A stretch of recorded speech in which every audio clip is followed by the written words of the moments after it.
Hello, guys. Thank you very much for having me. I'm leading the voice commerce platform at SoundHound, and I want to share our path on how we achieved what we achieved, how we've done it, because I believe it's very important to this topic. And we actually right now in the market allowing OEMs to capitalize and make money on a lot of things that helps customers to get better convenience while driving and not just driving, maybe also watching TVs, etc.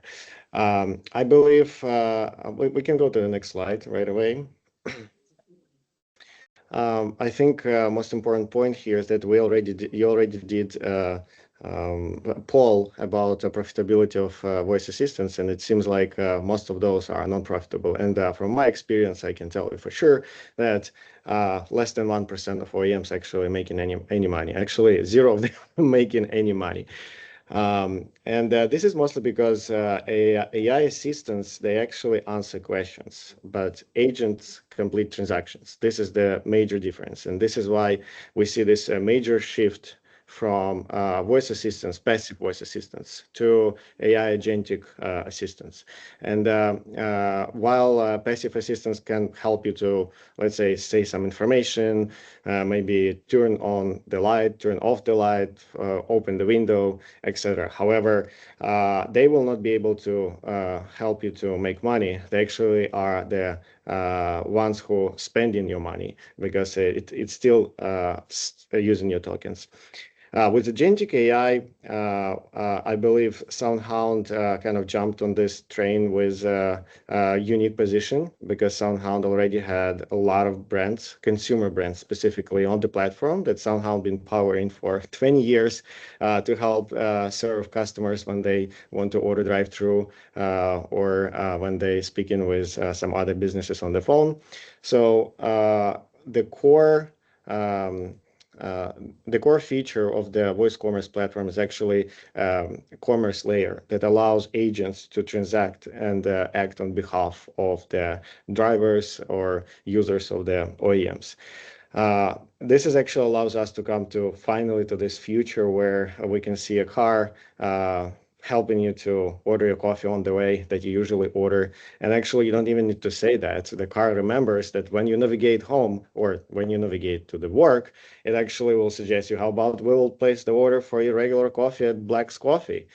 And it's really exciting. And SoundHound currently expanding, actually already expanded to a lot of other verticals other than food ordering. It also powering table reservations, parking, events, and a lot of other interesting areas. And now you can see a new level of convenience where you just go into a restaurant where you just reserve the table through the voice with the car.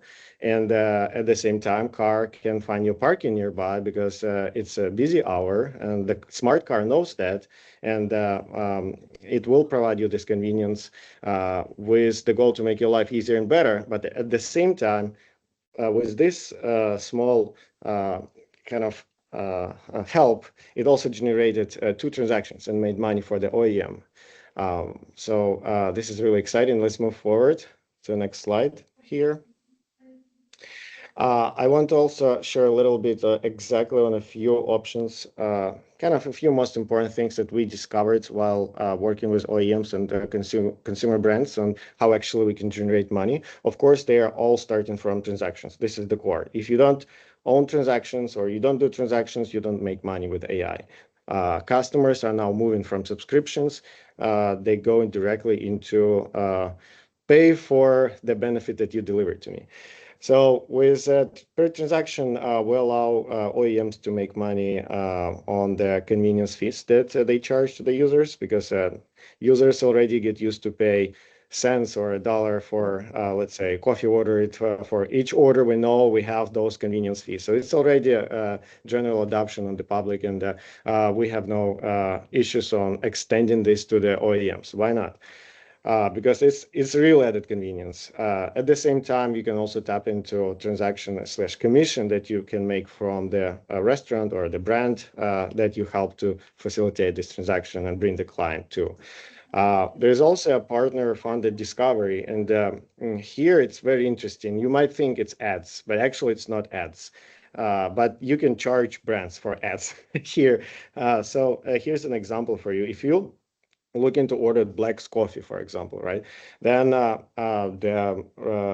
system will probably charge restaurant really small fee just to deliver them the order, because it was not incremental order. It was not non-incremental order because they specifically asked for that coffee brand. However, most of the people they don't know what actually happening on the road. They actually want to see what coffee shops available on my way. Just recommend me a few, or what actually is the nearest one. I don't know. In that case, AI system will actually tell the not featured answer or sponsored answer. It will tell the direct right brand that is on the way and the nearest one. However, the car itself brought that customer to that restaurant. So now we're talking about incremental orders that restaurants are willing to pay extra dollars. Here we go, another revenue channel. And when you actually making your order through voice, in the end, AI assistant, agentic AI assistant understands intent. It understands where you're going, what was the conversation before, and maybe the kids sitting nearby. So it can also upsell you and offer something that you forgot to add or would be happy to get within your environment. So here we also have upsell that brands also happy to pay extra dollar for. And all this easily must be shared with OEMs. This is entirely where SoundHound is currently focusing on with this solution, to help OEMs to move from hardware margins into the lifetime value of the car, and it's not connected to hardware. Let's go to the next slide. I want to finish with sharing direct experience from us. We've been doing this for, like, our department been doing this for over than 2 years. We presented it at CES 2025 and then followed in CES 2026. And we already have experience by launching this with a number of OEMs. Currently, they are in pilot stage, and we will see news later this year with a number of OEMs actually launching this public.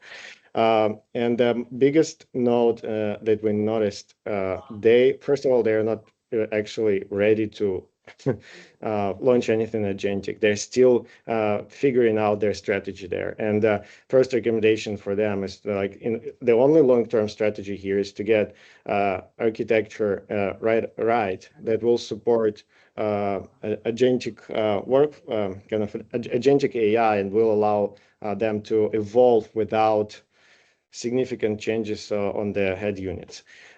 With that, we actually built a fake environment that actually can fit any car, let's say AAOS or something like that, or Android or Linux, whatever they have right now, their cars. So we created an environment that they can quickly put into their car or any device, and without any work, they can try it, go drive the car, send coffee order, complete the transaction, come back, and then discuss whether they're interested to integrate it further without investing much of the resources. And then most of them, of course, all of them decide to integrate.